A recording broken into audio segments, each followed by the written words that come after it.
हम शुरुआत करते हैं सबसे पहले संज्ञा के बारे में जानने का।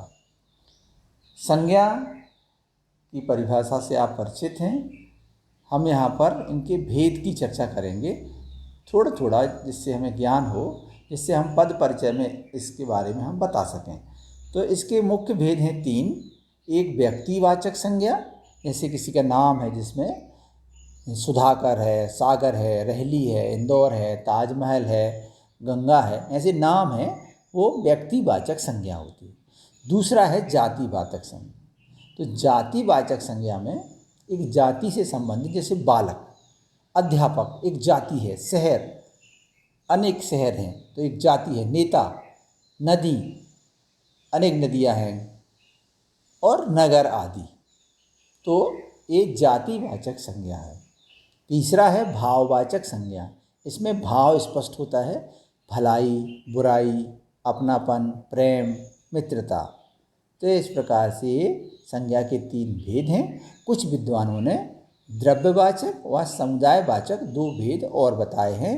तो द्रव्य में दूध है, सोना है, दाल, चांदी, लोहा, कोयला, फल, हीरा, चीनी, पानी आदि ये द्रव्य हैं।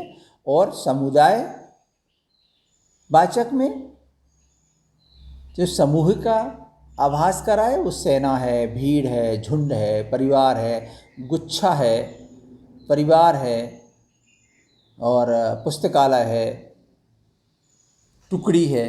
जहाँ पर हमें समूह का ज्ञान होता है वहाँ पर समूहवाचक संज्ञा। तो इनका हम उपयोग करेंगे, पहचानेंगे जब पद में इसका प्रयोग किया जाएगा। दूसरा है सर्वनाम। तो सर्वनाम में भी हम भेद की बात करेंगे।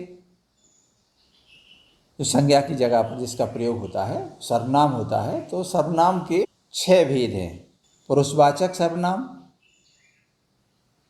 जिसमें मैं, तुम, वे इनका प्रयोग होता है। और पुरुषवाचक जो सर्वनाम है ये 3 प्रकार से है। एक उत्तम पुरुष, दूसरा मध्यम पुरुष, और तीसरा अन्य पुरुष। तो उत्तम पुरुष में होता है मैं, मेरा, मुझको, हम, हमारा। मध्यम पुरुष में आएंगे तू, तुम, तेरा, तुम्हारा, आप, आपका। और अन्य पुरुष में होंगे वह, उसका, उसकी, वे, उनका, उनकी, यह इत्यादि। दूसरा प्रकार है निश्चयवाचक।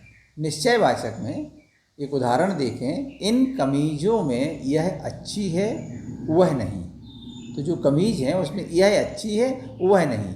तो इस वाक्य में यह, वह निश्चित कमीज के लिए प्रयोग हुआ है, इसलिए ये निश्चयवाचक सर्वनाम है।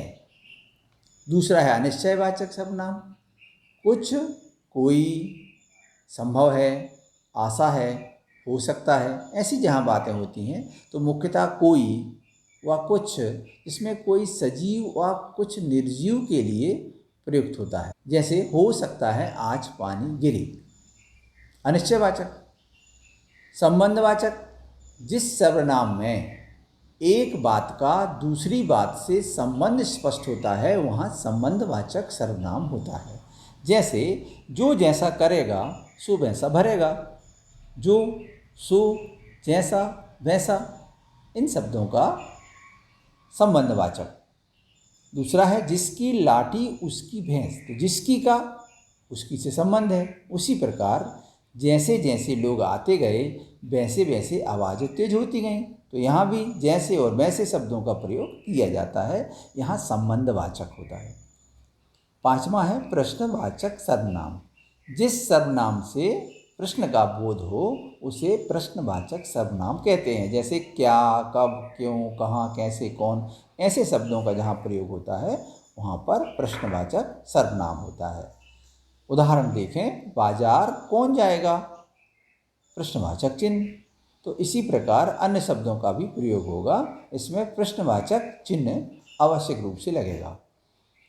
अंतिम है निजवाचक संज्ञा। जो सर्वनाम स्वयं के लिए प्रयुक्त होता है वह निजवाचक सर्वनाम कहलाता है। जैसे स्वयं, आप, स्वतः, यह कार्य मैं स्वयं करूँगा। या दूसरा उदाहरण देखें, मैं अपने आप कर लूँगा।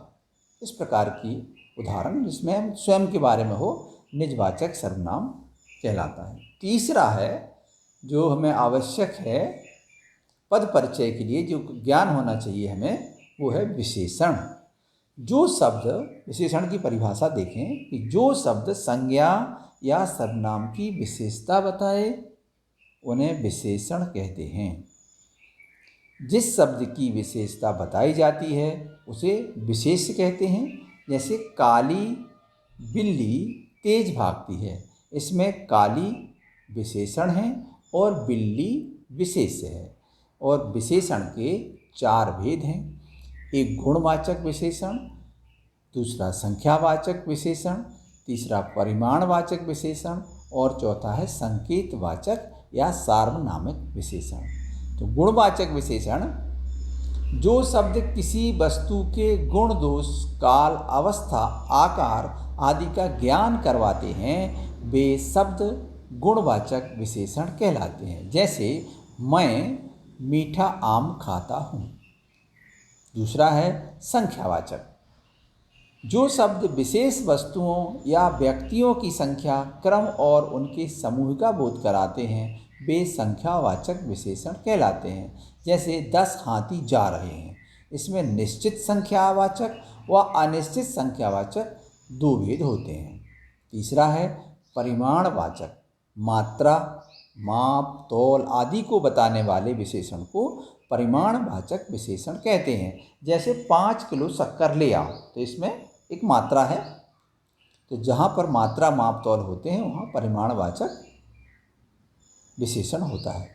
चौथा और अंतिम है संकेत अथवा सार्वनामिक विशेषण, जो विशेषण शब्द संकेत के द्वारा किसी वस्तु या व्यक्ति को बोध कराती है अथवा जिन सर्वनाम शब्दों का प्रयोग संज्ञा से पूर्व होता है उन्हें संकेतवाचक विशेषण कहते हैं। जैसे वह लड़की सागर जा रही है, तो यहाँ पर यह, वह, कोई, ये शब्द संज्ञा से पूर्व आए तो विशेषण का काम करते हैं। यहाँ पर संकेतवाचक विशेषण होता है।